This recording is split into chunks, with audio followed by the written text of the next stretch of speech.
privilege of introducing Sami tonight.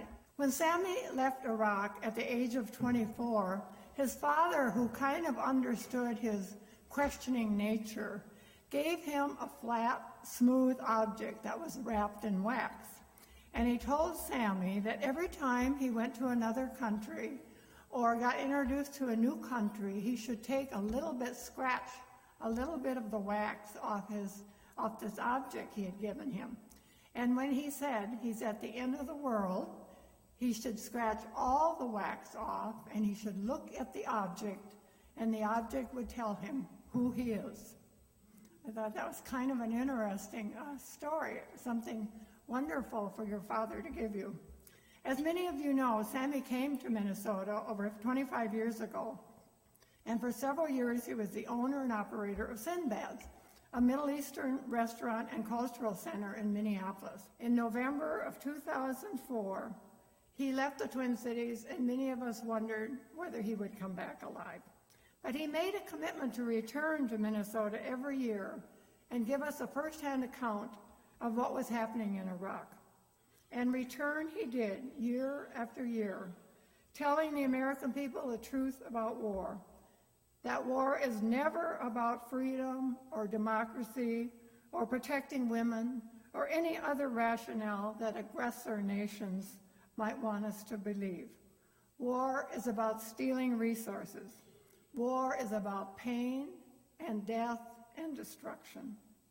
He also talked about Islam, about the parallel sayings of Jesus and Muhammad. He reached out to hundreds of audiences, large and small, with his message of peace and reconciliation, reminding us that the Creator is one, the messenger is one, and we are all one. Let us give him a warm welcome. Salaam alaikum.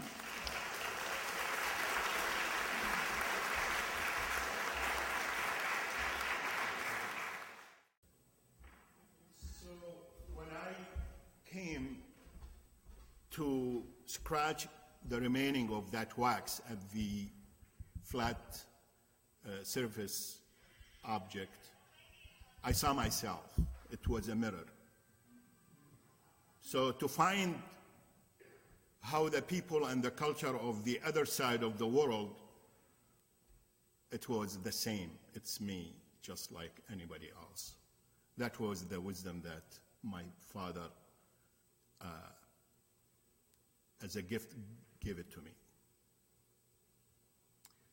Is Colleen Raleigh here?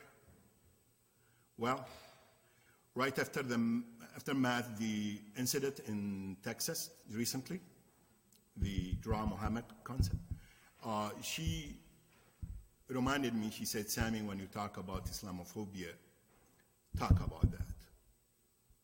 I really thank her. So at that contest, I wish was there. Well, Dra Muhammad, there are millions of Muhammad. I could draw any Muhammad. And by the way, you maybe don't know this, I have a little talent of drawing, so I know how to draw. So what should I drawn? So I'll draw a little porky wearing a turban. Why not? It's Charlie Hebdo, season and era right now. Everybody says, Je suis Charlie, I am Charlie. You remember Charlie Hebdo that was attacked a few months in Paris. So I am Charlie, and let me draw something. And if I draw the porky and saying, well, I am Porky Muhammad, and I'm halal pig. First of all, Muslims, they don't believe in drawing or status or doing anything, so that has nothing to do with Muhammad. But I may win that $10,000. And if I do, then I will help to build a mosque. Maybe in Texas. Why should I think like that?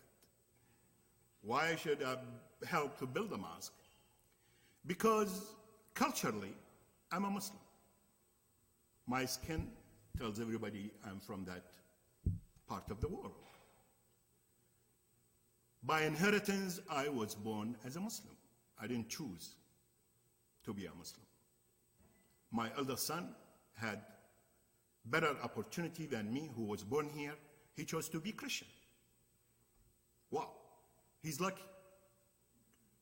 But everybody else, as you know, we just inherited our ancestors' faith. And we follow that. Sometimes we get really bigot about it, and very extremist. And sometimes, no. We just format our heads from some garbage that we get from here or there, whether from religion or other ideas through our journey in life, because people keeps evolving, just like life. Life keeps evolving. So, but the way I was raised, as a little story you heard about my dad, to tell me, Sami, don't waste your time. We are one. You want to leave? Go and discover it yourself, but we're gonna miss you. That was his idea. If Sami, as a Muslim, as a member of ISIS, so you can tell. I have lots of friends amongst you who knew me years and years, who met my kids and my family, maybe met other families who are Muslims. But why we act differently than the mainstream media try to illustrate us? That's a good question. The Islamic culture taught me one important thing, the unity.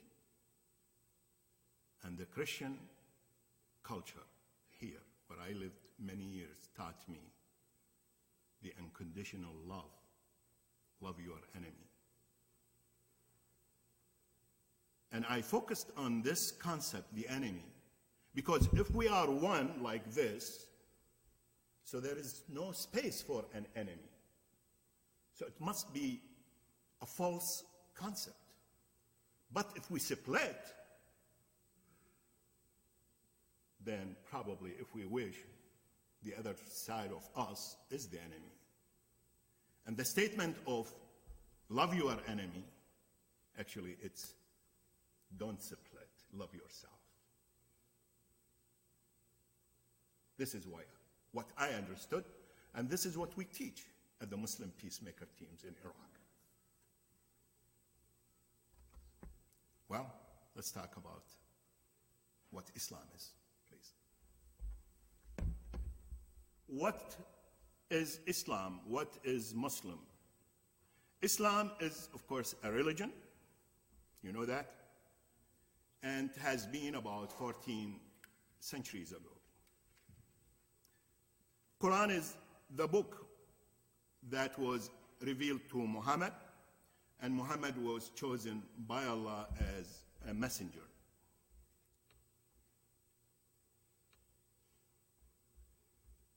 Islam and Salam very close in the pronunciation, so the phrase Islam is a derivative phrase from Salam, which is peace. In the Islamic teachings, there are 99 qualities of Allah, God. And the most important one to me is Salam, peace. So Islam has a meaning. It means submission. A Muslim has a meaning. It means submitter. For whom? For peace. And to be close to that peace, Muslims pray 5 times a day, and they kneel down 17 times a day during that 5 times prayers. And as they kneel on earth,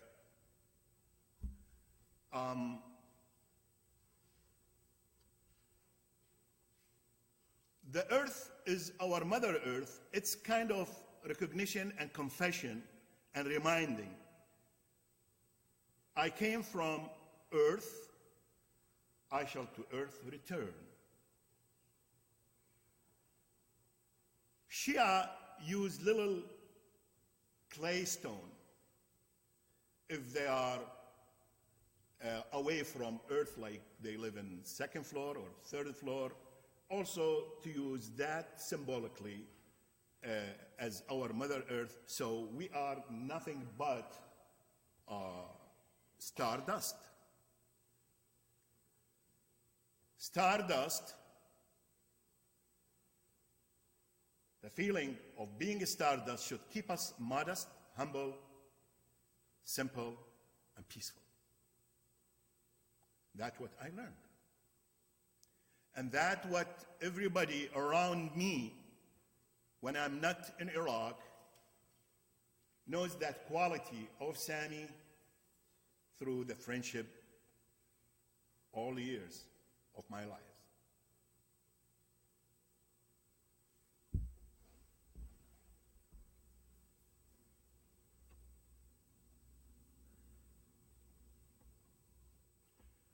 Now, what's phobia? Phobia is not an Arabic word, so probably you know that. But when I looked to search a meaning for it, so it's like a kind of psychological, medical term to describe somebody who has fear from something. It's not from people, but from something, maybe an animal, from flying a plane or a ship or a car or anything else, as you may know, but never from people or certain people except Muslims. So this is something happened just in the recent modern time, when for the last 60 years there have been some clashes between the West and the Islamic world. And we come to this and explain why.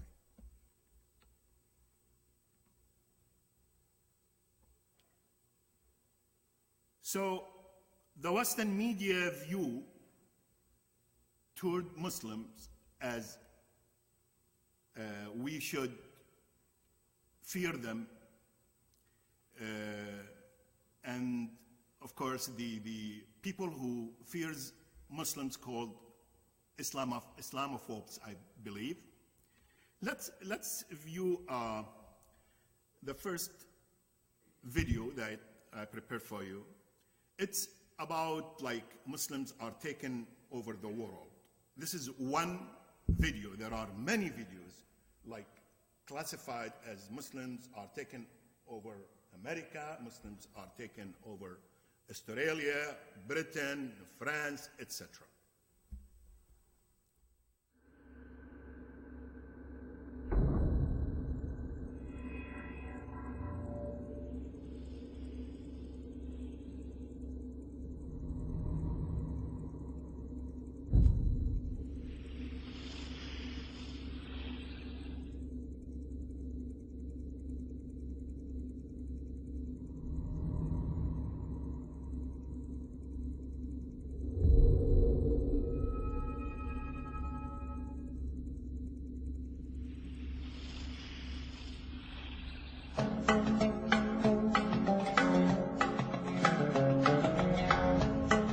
According to research, in order for a culture to maintain itself for more than 25 years, there must be a fertility rate of 2.11 children per family. With anything less, the culture will decline. Historically, no culture has ever reversed a 1.9 fertility rate. A rate of 1.3 impossible to reverse, because it would take 80 to 100 years to correct itself, and there is no economic model that can sustain a culture during that time. In other words, if two sets of parents each have one child, there are half as many children as parents. If those children have one child, then there are 1/4 as many grandchildren as grandparents. If only 1 million babies are born in 2006, it's hard to have 2 million adults enter the workforce in 2026. As the population shrinks, so does the culture. As of 2007, the fertility rate in France was 1.8, England 1.6, Greece 1.3, Germany 1.3, Italy 1.2, Spain 1.1. Across the entire European Union of 31 countries, the fertility is a mere 1.38. Historical research tells us these numbers are impossible to reverse. In a matter of years, Europe as we know it will cease to exist. Yet the population of Europe is not declining. Why? Immigration. Islamic immigration. Of all population growth in Europe since 1990, 90% has been Islamic immigration. France, 1.8 children per family. Muslims, 8.1. In southern France, traditionally one of the most populated church regions in the world, there are now more mosques than churches. 30% of children ages 20 and younger are Islamic. In the larger cities such as Nice, Marseille, and Paris, that number has grown to 45%. By 2027, 1 in 5 Frenchmen will be Muslim. In just 39 years, France will be an Islamic republic. In the last 30 years, the Muslim population of Great Britain rose from 82,000 to 2.5 million, a 30-fold increase. There are over 1,000 mosques, many of them former churches. In the Netherlands, 50% of all newborns are Muslim, and in only 15 years, half of the population of the Netherlands will be Muslim. In Russia, there are over 23 million Muslims. That's 1 out of 5 Russians. 40% of the entire Russian army will be Islamic in just a few short years. Currently in Belgium, 25% of the population and 50% of all newborns are Muslim. The government of Belgium has stated 1/3 of all European children will be born to Muslim families by 2025, just 17 years away. The German government, the first to talk about this publicly, recently released a statement saying, "The fall in the German population can no longer be stopped. Its downward spiral is no longer reversible. It will be a Muslim state by the year 2050. Muammar al-Gaddafi of Libya said, "There are signs that Allah will grant victory to Islam in Europe, without swords, without guns, without conquest. We don't need terrorists. We don't need homicide bombers. The 50+ million Muslims in Europe will turn it into a Muslim continent within a few decades." There are currently 52 million Muslims in Europe. The German government said that number is expected to double in the next 20 years to 104 million. Closer to home, the numbers tell a similar story. Right now, Canada's fertility rate is 1.6, nearly a full point below what is required to sustain a culture. And Islam is now the fastest growing religion. Between 2001 and 2006, Canada's population increased by 1.6 million, 1.2 of those immigration. In the United States, the current fertility rate of American citizens is 1.6. With the influx of the Latino nations, the rate increases to 2.11. the bare minimum required to sustain a culture. In 1970, there were 100,000 Muslims in America.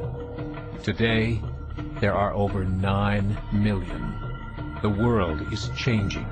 It's time to wake up. 3 years ago, a meeting of 24 Islamic organizations was held in Chicago. The transcripts of that meeting showed in detail their plans to evangelize America through journalism, politics, education, and more. They said, we must prepare ourselves for the reality that in 30 years, there will be 50 million Muslims living in America.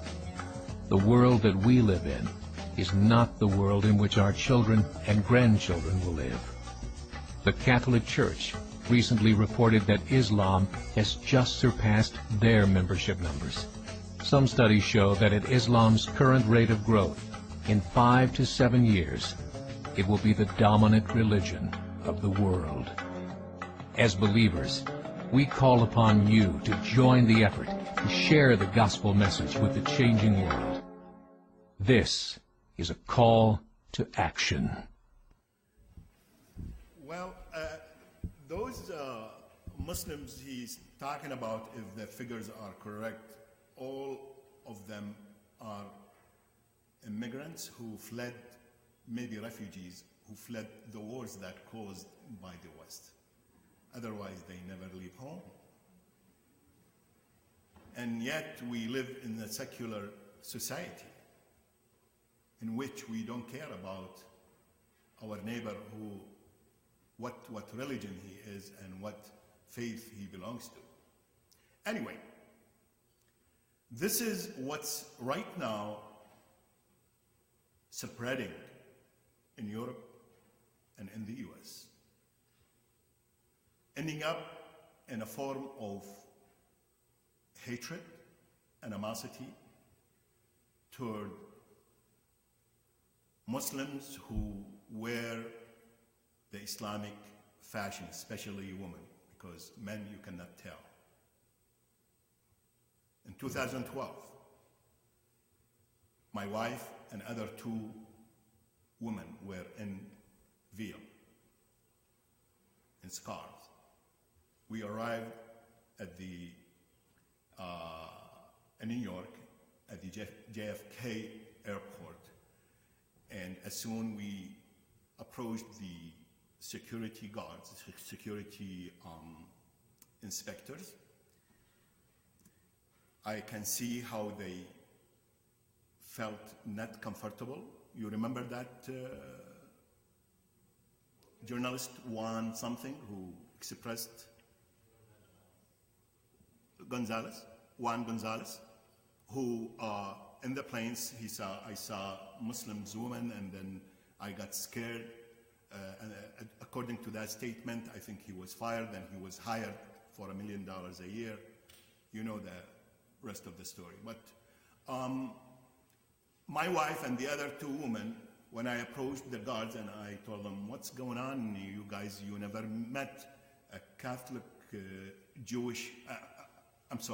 Orthodox Jewish nuns. Those are nuns, Jewish, from Iraq. They said, oh, okay, sorry, come at the head of the line, and they grab their passport, boom, boom, boom, welcome in America. Now, the Muslims and the Jews and the nuns, they wear the same hijab, the same cover, that they covered their heads. So one of the inspectors said, I never seen a Jew coming from Iraq. Then I reminded him that my friend all have started there, the mosque, the synagogue, and a church. They're all from the East, traveled to the West. He said, well, thank you. Yeah, you're right.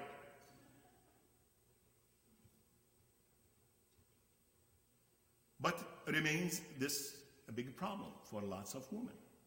Recently in Chapel Hill, North Carolina, 2 Muslim young women, students, and one of the women's husband, also a young man, student, were killed and allegedly for a parking spot, something like that.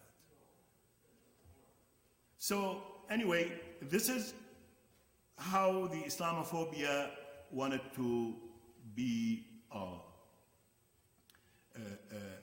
affecting the most population of this country and European country to do something. I don't know what they're gonna do, like gathering Muslims, put them in camps, like the Japanese were captivated. But there are 9 million, as the report said. And that's a big number.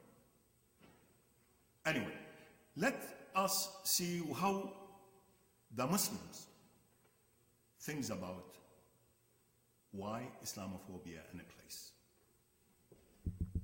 So Islamic view about Islamophobia, it's said about Israel first, oil, arms sale, and the 1986 Yemen plan, which is related to Israel too. So if we talk about the Israeli involvement in the Islamophobia, I would like to go back on October 23rd, 1986, when the U.S. barracks, the Marine barracks, was attacked by one truck driven by a woman, I think from Hezbollah, Lebanese Hezbollah, or Hizb Amal at that time. And at the same time, another French peacekeepers were struck by another truck, and the result of that suicidal attack, first time in the Middle East, a suicide attack took place in 1983 in Lebanon. So the result was about less than 299 deaths. That was very powerful attack, the explosion, and inflicted so many deaths for many Palestinians and other fighters, freedom fighters around the world were inspired by that attack and learned about how to do this. So Palestinians started doing it, and also the Tamil tiger in Sri Lanka. But the Sri Lankan, they were doing that to free their areas, and as well the Palestinians, when they started doing that to help and free their the West Bank and Gaza. So Bashar al-Assad, I remember, once asked why the Israelis don't do that, why they don't commit suicide attacks against the Palestinians. So he answered that the Israeli doesn't need that. They don't need that because they have the means to deliver the bomb. They have the air jets, they have the tanks and the artilleries, but the Palestinians don't have those, and they have to deliver themselves. It's a cheap way of delivering but it's expensive in their life. And they do that because they are desperate, and they have to do that because they have no hope anymore. Their homes demolished, their land have been grabbed and stolen day after day, and their family members get killed. So eventually they have to do that because there is no hope. Now, before they call this terrorism, the UN was troubled by defining what terrorism is, because the Islamic countries, they said, let's define what terrorism is, and including the occupation is form of terrorism. But fighting the terrorism according to Geneva Convention, which is the Fourth Geneva Convention, 1949. It gave the rights to fight the occupier and in any form, of course, by violence. So therefore, the United Nations couldn't present any definition for terrorism. But terrorism has been used widely by the US and European countries and Israel. And also, they made a list of that countries and groups that they don't like and they think they are not freedom fighters. So one of those terrorist organizations, Hamas, was listed. And still. And every time Gaza is bombed because of Hamas, but there is a big population of Palestinian women and children. The latest attack caused Gaza about 2,200 deaths and lives. 1,400 to 1,600 of them, they were women and children. They were innocent, not fighter. While on the Israeli side, it's about 60-some soldiers got killed, and probably 6 civilians, as I read. So Israel, in order to prevent the terrorists from coming in Israel and inflicting death by suicide attackers, they build the wall. And with building the walls, grabbing more land. And still, Israel is doing that. And as Sharon said once, I love this peace process because peace process keep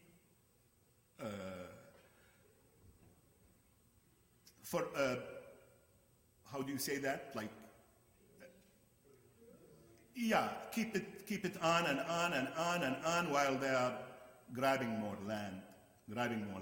And until now, there is peace process, but there is no solution. Oil.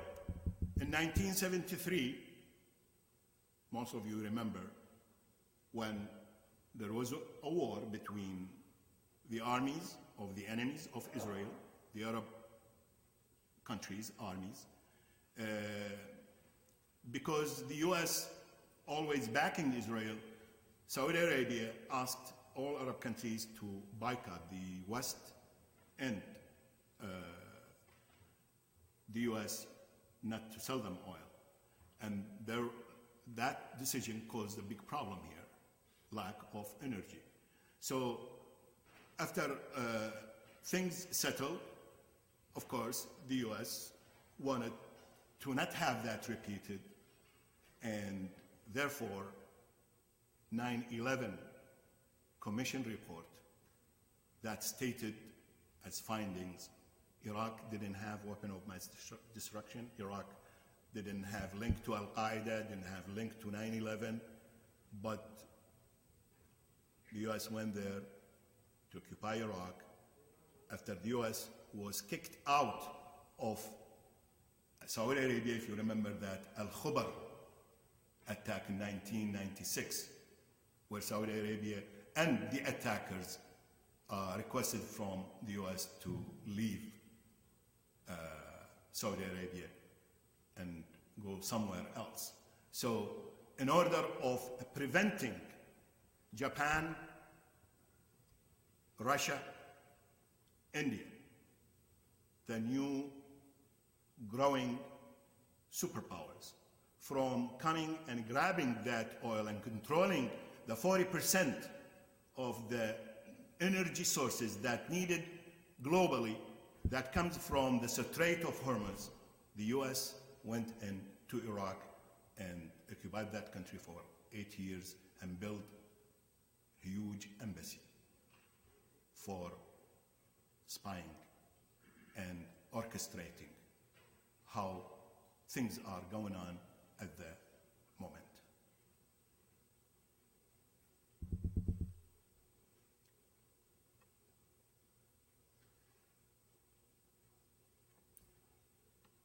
Armed cells.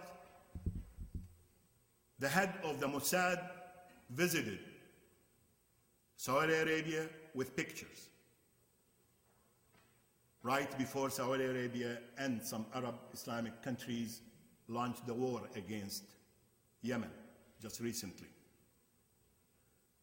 The head of Mossad showed the pictures of missiles that were set in Al-Hudaydah port in Yemen, telling King Salman those missiles are aimed at Israel, but Riyadh, the Saudi capital, is closer, so you have to do something. The Saudi authority committed itself to fight the Houthis, which is Yemen. I mean, when they bomb Yemen, it's Yemen.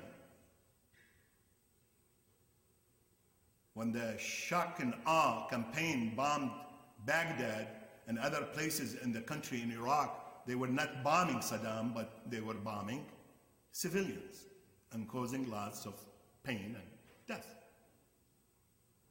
Same thing happened. Now, in the past decades, we saw wars between Israel and the Arab world. When Saddam was in power, Al-Gaddafi was in power, Sadat was in power, Assad was, and is still, but his father, they were all engaged to send all their armies to fight. But today, what we see internal fights. Arabs are attacking Arabs. And that's part of a plan called the Yemen Plan, Udeid Yemen Plan, an Israeli Zionist scholar who presented his thesis in 1986, advising the Israeli authority at that time, telling them how to deal with their enemies. Of course, they chose the enemies to be the Arab countries who are neighboring Israel. And according to that thesis, he emphasized that Israel must work in dividing the Arab countries by pieces, because there is no such Arab nation, one Arab nation. There are different ethnic groups, different religious sects, different religions and political views. So we have to divide them according to that fragmentations, and the United States, our friend, will help us to accomplish that goal. In 2006, June 2006, Condoleezza Rice introduced the new strategy of the US and the Israelis in Middle East by creating the constructive chaos.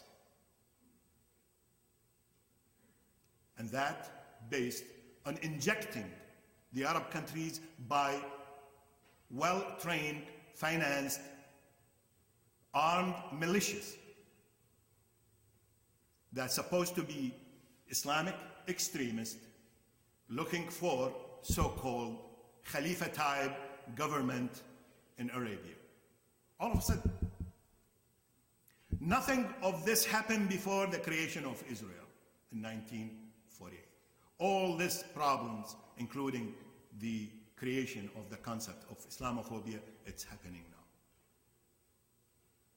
And this to discredit Islam,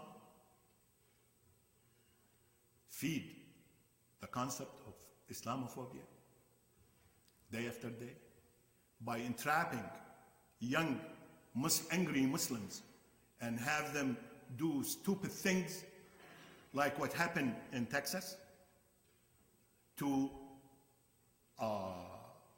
just promote the fear from Muslims by, unfortunately, most of the people are not aware, they are not well educated, who are Muslims, or if they really talk about Quran, but they don't read it. They talk about bad-mouthing Islam, but they don't know what Islam is, they don't read Islam, or at least they don't get in touch with Muslims and befriend and discover who they are. I have another video I'd like to show you just a few minutes. This is an author and journalist. It's an agnostic Jew who tried to read. You may have heard about the Quran's idea of paradise being 72 virgins, and I promise I will come back to those virgins. But in fact, here in the Northwest, we're living very close to the real Quranic idea of paradise, defined 36 times as gardens watered by running streams. Since I live in a houseboat on the running stream of Lake Union, this makes perfect sense to me. But the thing is, how come it's news to most people? I know many well-intentioned non-Muslims who've begun reading the Quran but given up, disconcerted by its otherness. The historian Thomas Carlyle considered Muhammad one of the world's greatest heroes, yet even he called the Quran as toilsome reading as I ever undertook, a wearisome, confused jumble.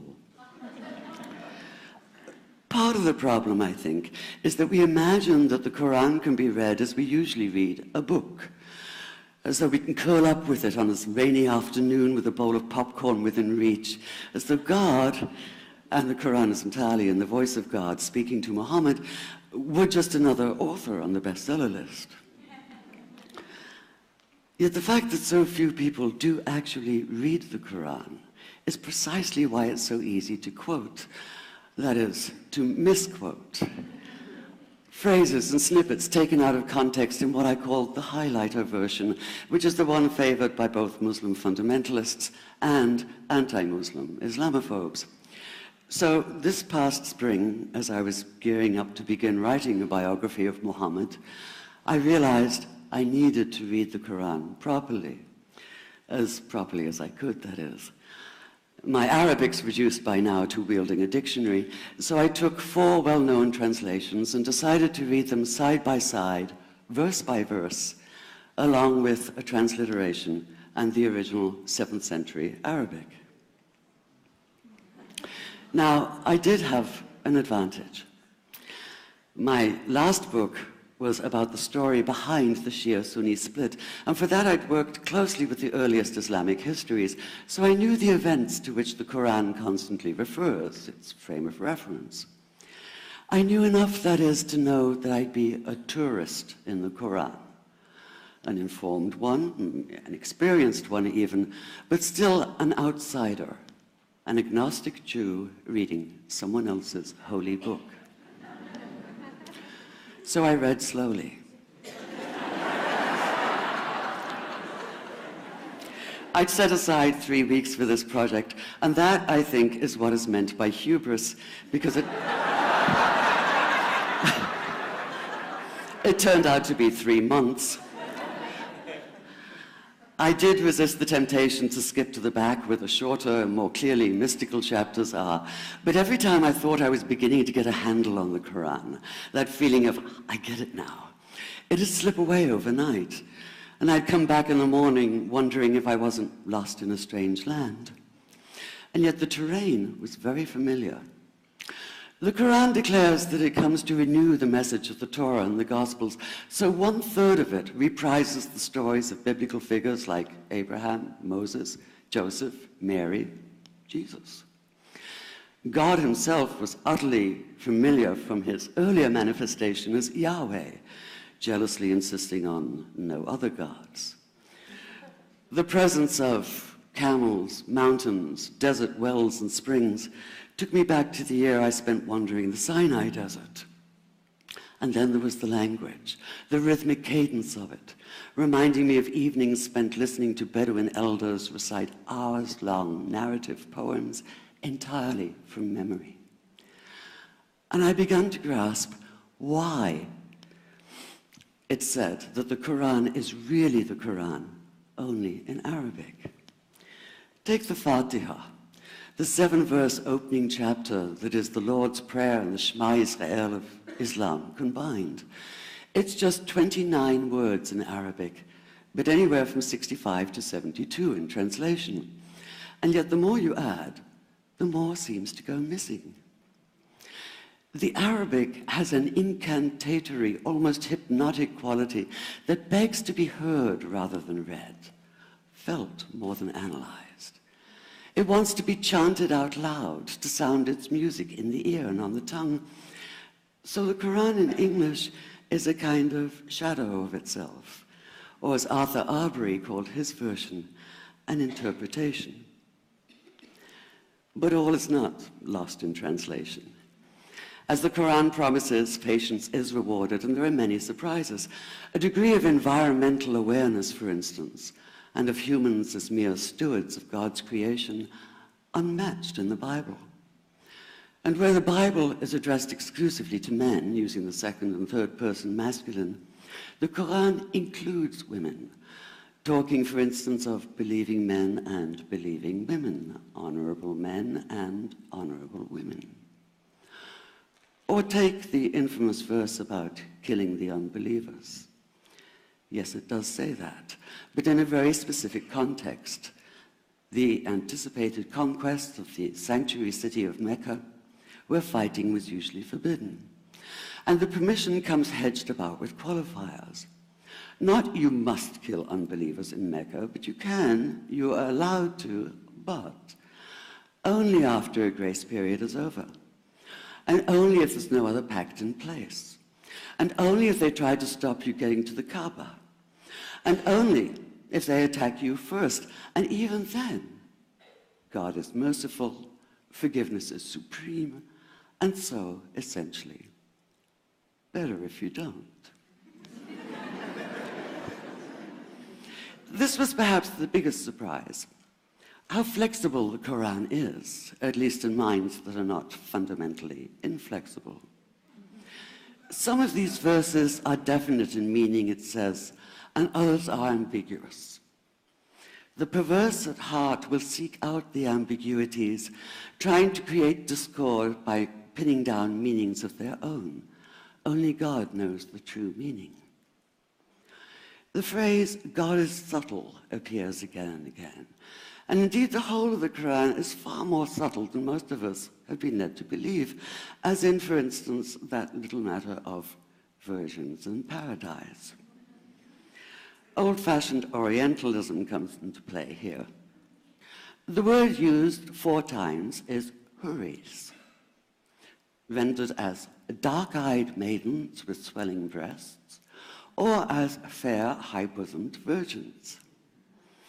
Yet all there is in the original Arabic is that one word, huris. Not a swelling breast or high bosom in sight. Now, this may be a way of saying pure beings, like in angels, or it may be like the Greek kos or kore, an eternal youth. But the truth is, nobody really knows, and that's the point. Because the Quran is quite clear when it says that you will be a new creation in paradise, and that you will be recreated in a form unknown to you, which seems to me a far more appealing prospect than a virgin.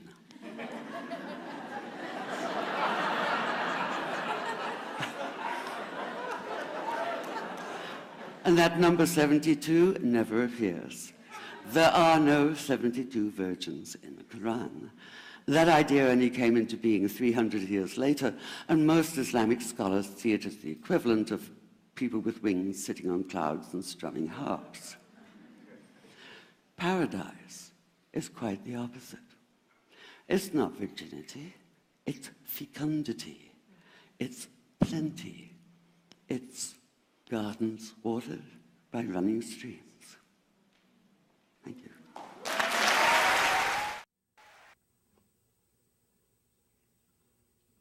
Time for questions, please.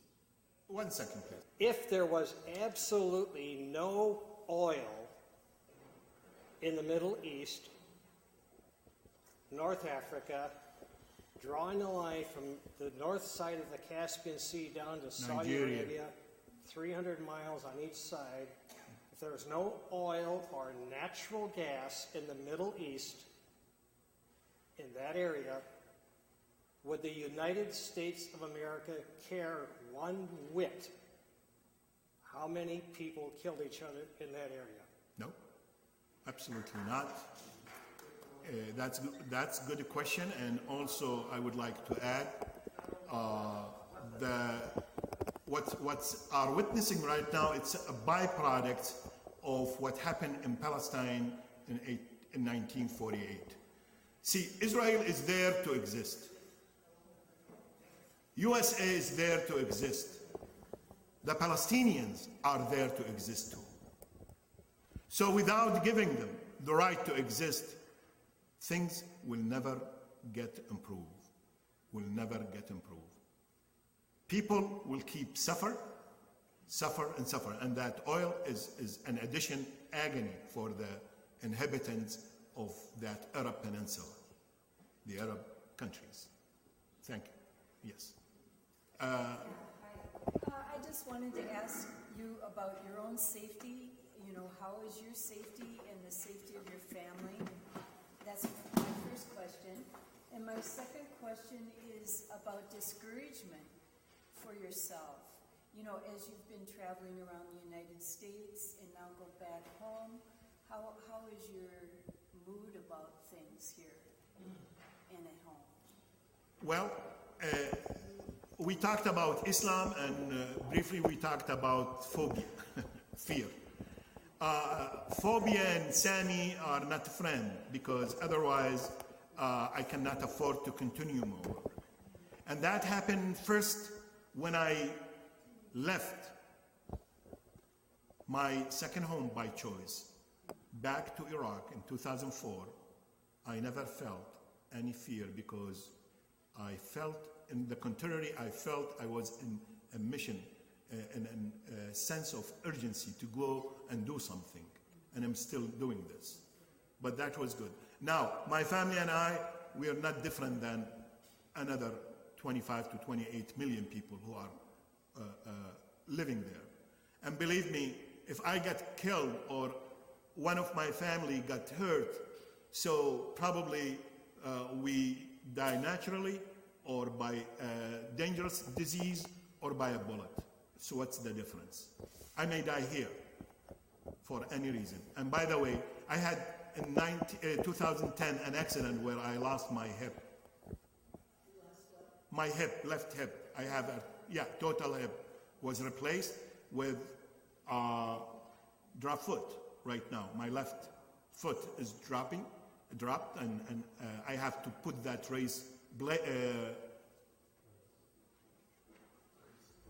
brace around my foot so I could walk normally.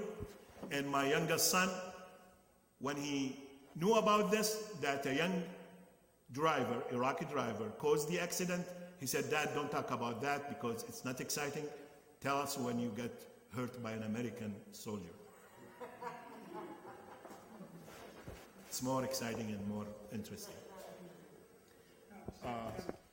I heard you speak at the speech in April at St. Joan of Arc, and you said that each member of the Iraqi government had an American advisor that was watching him and telling him what to do. So, if this is true, aren't we negotiating with ourselves? Yeah. This is the reason why the huge U.S. embassy and the 5,000 employees are situated there. I don't know if those employees are armed or they are military personnel, but Israel itself, the population, all the population is armed, whether they are the settlers or the employees. I mean, it's mandatory for them to be in military training and etc. But Obama, and before Obama, George Bush, and before him, Clinton. They have somebody in their office tell them what they do. You don't believe that? The system? I mean, Obama was telling us, yes, we can, before he assumed the office during his campaign in 2008. All of us heard him talking differently. he stimulated us to support him. He went to Cairo after the election and delivered a wonderful speech at that Cairo University. But then all of a sudden, everything changed. He became part of the system. And now wait until he leaves. He will be different again. This happened with Carter. This happened with most of presidents that we know, at least the Democrats. Now, if this happening here, why shouldn't it happen in Iraq? When the US sacrificed more than 4,500 men and women in uniform. According to Joe Stiglitz, the US spent more than $3 trillion and is still spending. And that's for that war. Do you think that is for nothing? Iraq is still in shambles. Iraq is still ununified. Iraq is still having militia, no army, and just 2 days ago, a huge explosion happened in Al-Qarada, killing many people.